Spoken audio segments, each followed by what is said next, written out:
ब्रह्मचारी व्रते स्थितः मनः संयम्य मच्चित्तो युक्त आसीत मत्परः।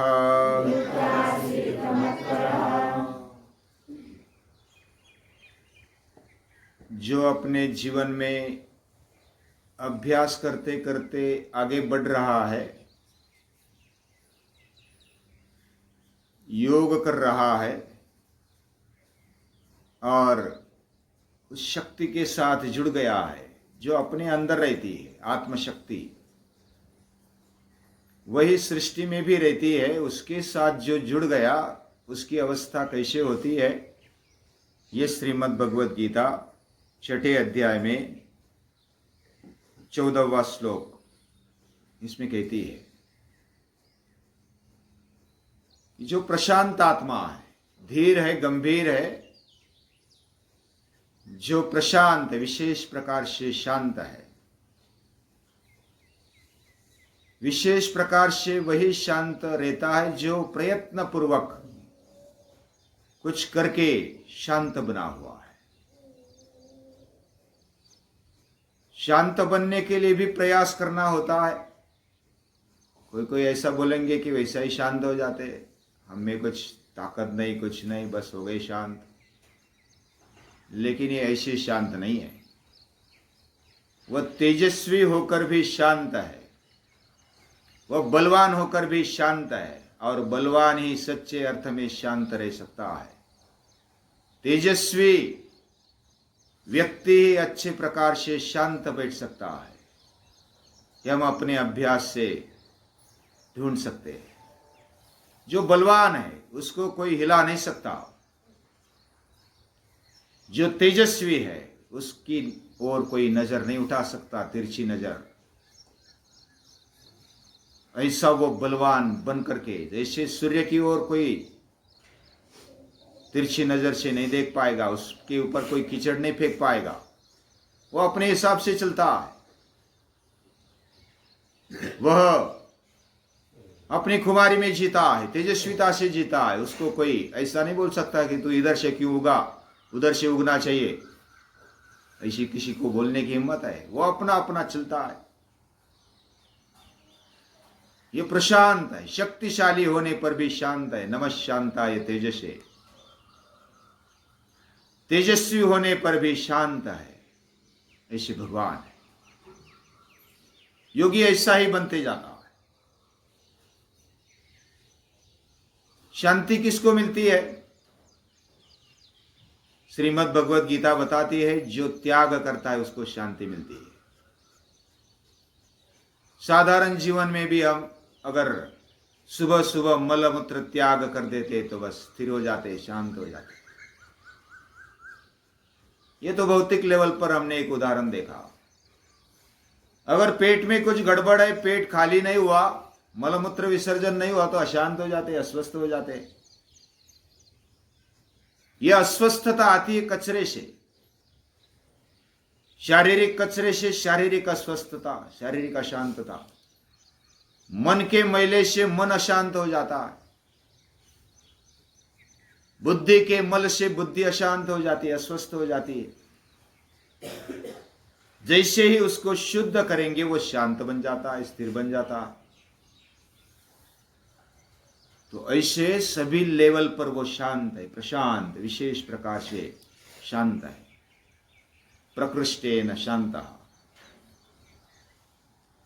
प्रयत्न पूर्वक पहले वो शांत बनता है, लेकिन धीरे धीरे उसका स्वभाव बन जाता है, क्योंकि मूलतः वो वही रूप है। ऐसा योगी, उसका भय निकल जाता है, किसी से डर नहीं, मरने से डर नहीं,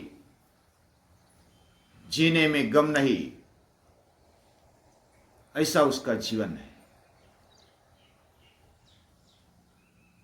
वह कुछ चिंता करते नहीं बैठता है, मेरा क्या होगा, कैसा होगा, भविष्य की चिंता नहीं। भूतकाल की भी चिंता नहीं, जो हो गया सो हो गया, उसका कोई डर नहीं।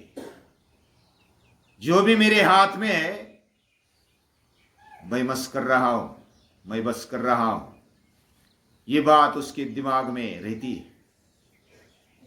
मैं अपना कर्तव्य प्रामाणिकता से कर रहा हूं, मुझे किसी से डरने की बात नहीं।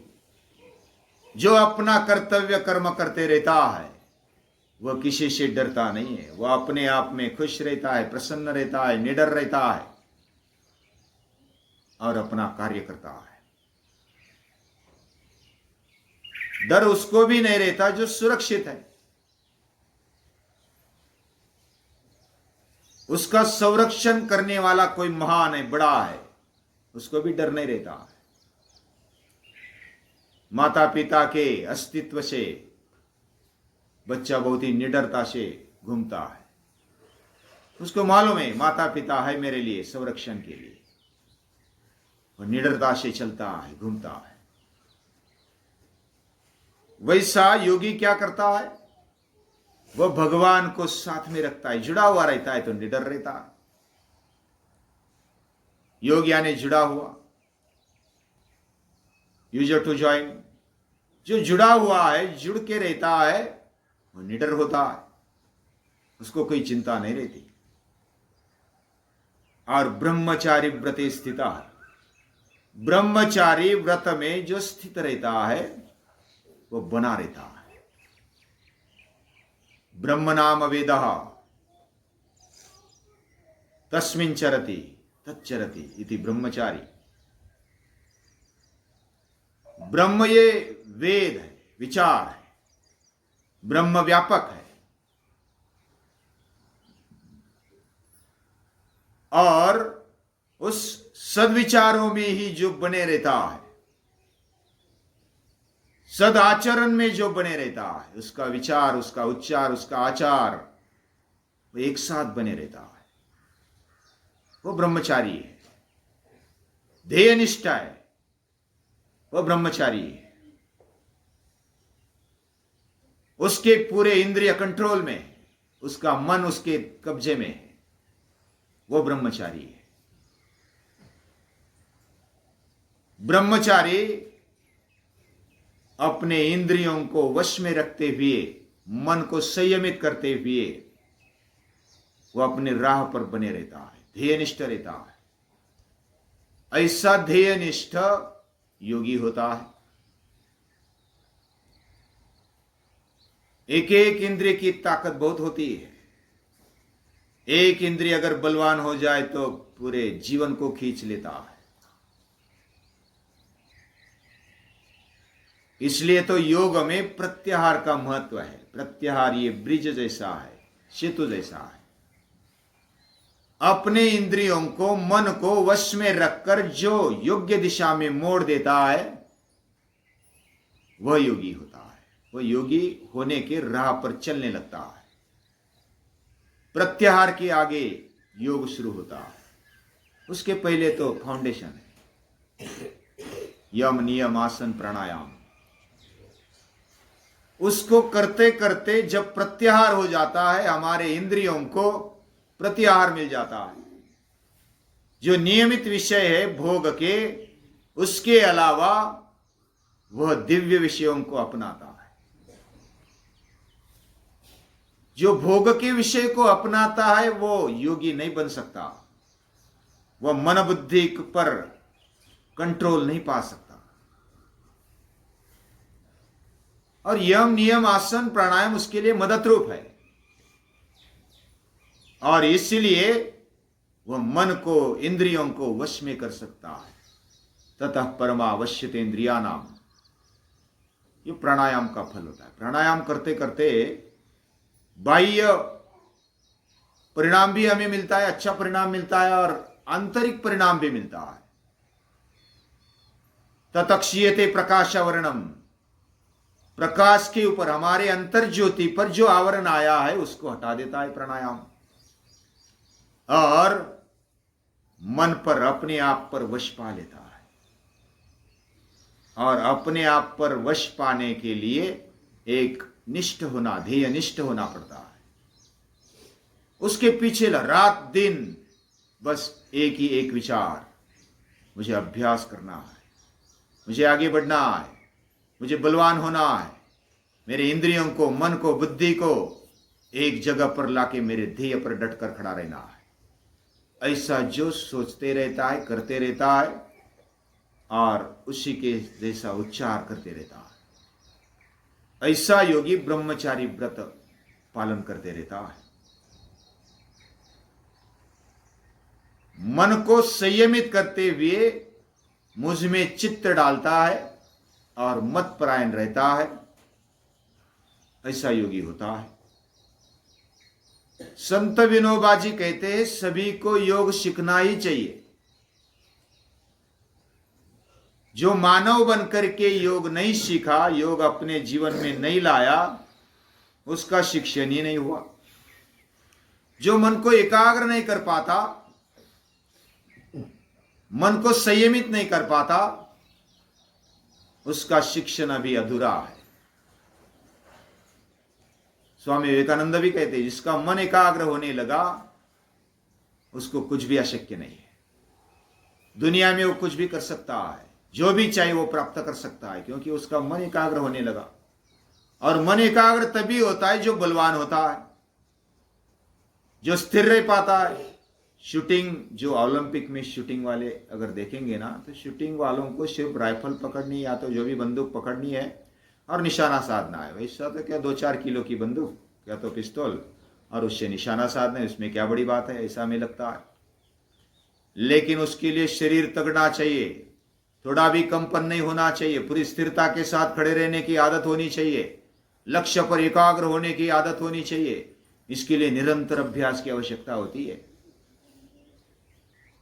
केवल 1 सेकंड में उसने निशाना साधा, ऐसा नहीं होता। उसको अपने आप को सुदृढ़ रखना पड़ता है, तब भी वो निशाना साधता है और लगातार निशाना साधते जाता है। उसके लिए अभ्यास की आवश्यकता है। सतु दीर्घ काल नैरंतर्य सत्कारा सेवितो दृढ़ भूमि, इस प्रकार अभ्यास होना चाहिए। यह अभ्यास योगी करते रहता है, तब उसकी ऐसी अवस्था बनती है। और ऐसी अवस्था के लिए हम प्रयास करें, हमारा जीवन योग्य बन जाए, उच्चता की ओर बढ़े, सतत विकसनशील रहे। ऐसा जीवन सभी को चाहिए। सभी को सुख चाहिए, आनंद चाहिए, अच्छा जीवन होना चाहिए, शरीर स्वस्थ चाहिए। कौन सा भी काम करो, छोटे से लेकर बड़ा काम, कोई भी कार्य हो, भौतिक कार्य, उसके लिए इसकी आवश्यकता है। और आध्यात्मिक विकास के लिए भी इसकी आवश्यकता है। ये बेसिक है, योग सभी के लिए बेसिक है। और इसके लिए सतत की मेहनत, लगातार जो मेहनत करता है वो आगे बढ़ता है। थोड़ा सा मन एकाग्र किया, थोड़ी देर, फिर छूट गया, 2 दिन 4 दिन, फिर लग गए योग करने, मन में आया योग किया, मन में आया छोड़ दिया, ऐसा नहीं है। दृढ़ निश्चय से आगे बढ़ना है। ये जो बढ़ता है वो योगी है। उस योगी को, अंतर्यामी को नमस्कार करते हुए नमस्कार।